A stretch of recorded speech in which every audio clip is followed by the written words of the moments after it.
Hey, we didn't get to finish our conversation. Hey, man, stay the fuck away from me till you get my money, all right? I told you yesterday, Convict, you're not getting your money unless you help. Look, man, I trusted you with my money and my car, and you fucked me. I thought you were straight. What the fuck's going on, man? I've been chasing a drug dealer called the Iceman for the last 4 years. Now, last week I find out this Iceman wants you dead. Here, take a look at this. I got this off of some guy paying someone to make a hit on you. You recognize this guy? Huh? Now, in 4 years, Reggie, that makes you the best lead I ever had.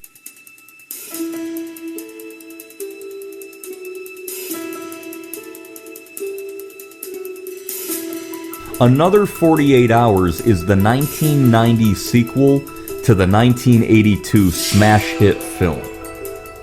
San Francisco Police Inspector Jack Cates, played by Nick Nolte, has been working feverishly for 4 years trying to track down a drug dealer known only as the Iceman. While confronting a suspect at a racetrack, the man pulls out a gun and Jack kills him justifiably. Freeze! You! Move a step apart! I don't want anybody to get hurt here! So move slow!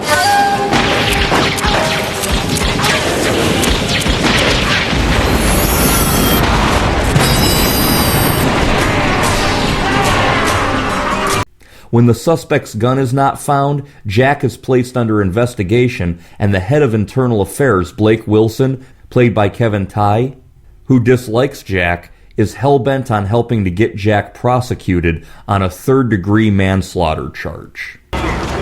Look, a cop is a guy. A guy sometimes steps on his dick. You think maybe today you were pushing a little too hard, trying to make something work, and you stepped on your dick?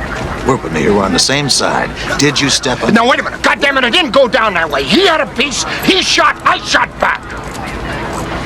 Keyhole, I want the lab boys to go over every inch of this place. If there's a gun here, I want it. Bullet, something, anything. While investigating, Jack finds a picture of Reggie Hammond, played by Eddie Murphy. Scheduled for release from prison the following day, Reggie has just completed a sentence that was extended after he was alleged to have robbed a payroll, a crime for which he claims complete innocence. I served 2 years for a crime I did, and I never fucking denied that. But I just spent 5 years in there for some shit that was bullshit. I never robbed no damn payroll. You people got murderers in here, been there less time than me. Jack visits Reggie and asks for help in trying to clear his name and find the Iceman. Reggie is angry with Jack and demands the $500,000 Jack was holding for Reggie the past several years. Jack refuses to give Reggie the money unless he agrees to help. Let me rot in the fucking prison for 5 years and you show up wanting some help. That's bullshit. That's worse than bullshit. That's dumb, man. Reggie, this time I promise you it's gonna be different. Now look, I'm gonna lose my badge. They're gonna put me in jail. Well, you're in trouble with the law this time. Good. Good. As bad as I feel about you keeping my money, that shit almost makes me feel better. Now I'm sure I don't want to go with you. Now wait a minute, God damn it! I don't beg. What you gonna do, whip my ass? You gonna shoot me out here in front of the prison? It's not a very good way to treat the best lead you ever had. Don't worry, I'll come visit you in about 5 or 6 years. In the meantime, a vicious killer biker named Cherry Gans, played by Andrew Divoff, brother of Albert Gans, whom Reggie and Jack took down 8 years prior, has been watching both Jack and Reggie. He and his bike gang decide to kill both men and get their revenge. Big fucker in the blue caddy. That's a pig who wasted my brother. Oh, this is great, man. I get them both. Gans starts with Jack, shooting him in the chest 6 times.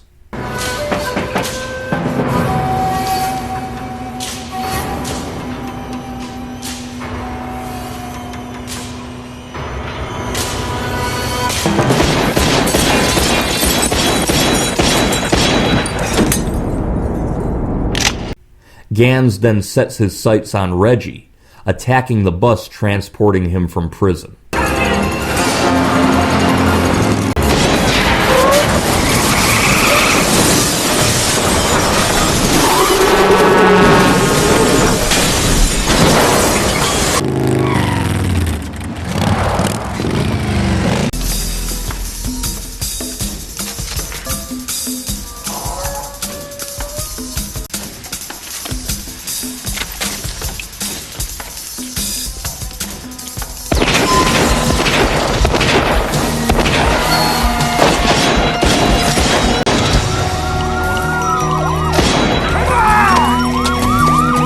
Jack and Reggie both survive the attacks and decide to work together to take Gans down. You're lucky. You always wear a bulletproof vest. Only when I see my friends. Hey, Reggie, you wanna go for a ride in a Cadillac? Oh, Jesus Christ. Look, man, I've been having a fucked up day, and the last thing I want to see was you. Come on, Reggie, I'm just trying to help you out. Of course, you could always catch a bus. You had a lot of luck on the last one. Look, just do me a favor, Jack, and just disappear. Stay away from me, all right? All right, let's get down to business. You ever seen those bikers before? Jack, my memory gets a lot better when I got money in my pocket. You know the rules, Reggie. The two wind up in another bar. This time, Reggie has to come to Jack's rescue. You got a gun? What? You know a gun in case you stick the place up.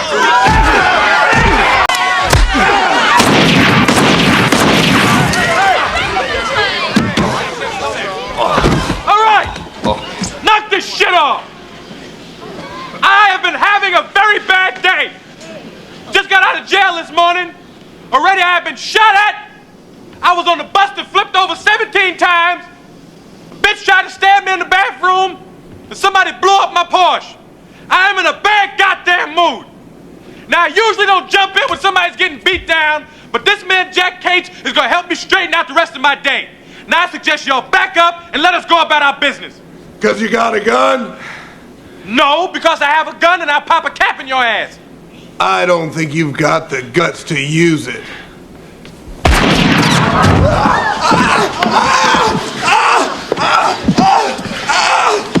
Anybody else want to live? Reggie tells Jack that the Iceman is the drug dealer that Reggie, Gans, and the others had robbed several years earlier. The Iceman? The Iceman bought your house. Oh, God damn it, I said cut the bullshit. I can't believe you didn't put this shit together yet, man. Me and Gans robbed somebody for $500,000 a couple years back. That was the Iceman. He's still pissed off about the shit. I see your wheels turning. Yes, the man that you've been looking for all this time bought your fucked up car and put a down payment on your house for you. And you've been riding around in the car that he bought for you looking for him, which makes you probably the dumbest motherfucker in law enforcement. Get in the car. I'm driving. You got a fucked up arm, but I'm not getting another wreck. I, unlike you, have a lot to live for.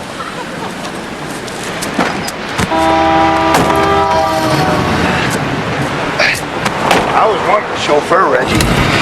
Following up on a lead at a seedy hotel, Jack comes face to face with Gans.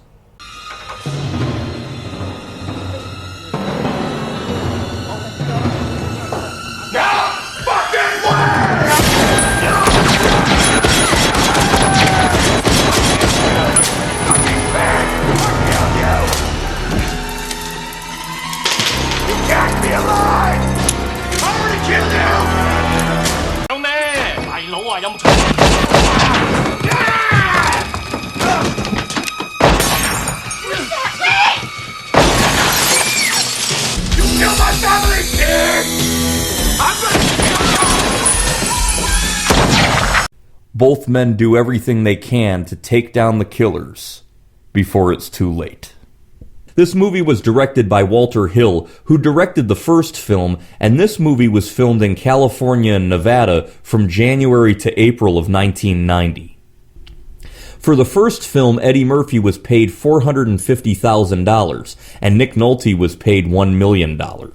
For this sequel, Nick Nolte was paid $3 million, and Eddie Murphy received a $7 million paycheck, and then some.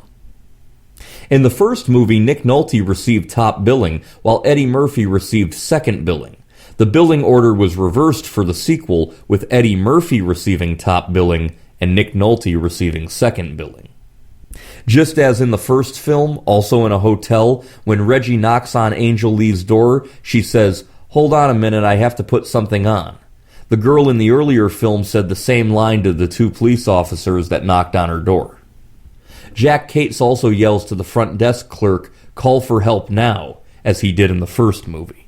Call for help now! Call for help now! I gotta say, the character of Cherry Gans, played by Andrew Divoff, is just as crazy, if not crazier, than the Gans character in the first 48 Hours. You're watching this movie pleading with Nick Nolte and Eddie Murphy to kill this guy because he is insane.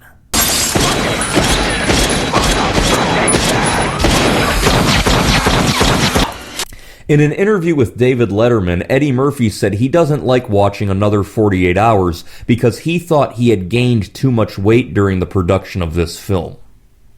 Another 48 Hours was released into theaters on June 8, 1990, and grossed a total of $153.5 million. This made Another 48 Hours a massive box office success, even surpassing the total amount of gross of the original film. However, it was considered a box office disappointment because the film was so costly that profits were minimized. The movie also had some issues when the original work print that was 145 minutes long was cut by either director Walter Hill or Paramount Pictures down to 120 minutes, and then a week before its summer theatrical release, another 25 minutes were cut, making it 95 minutes long.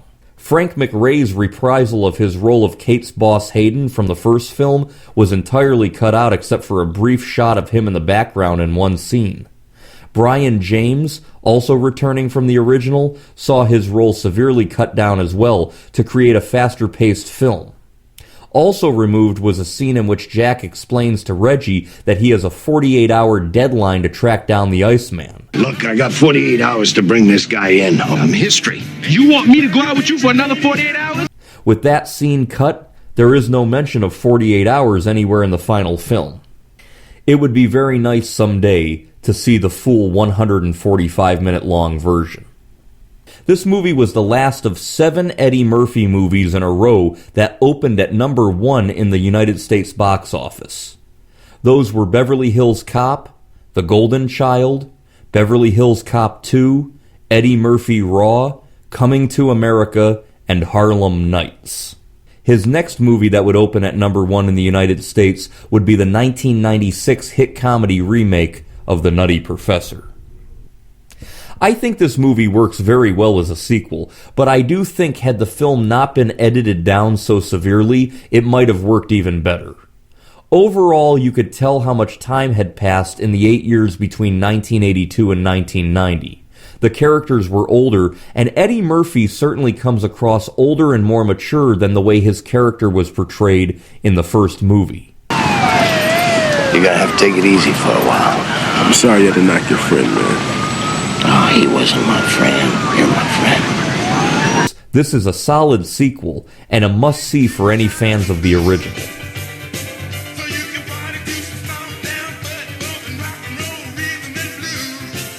I highly recommend Another 48 Hours.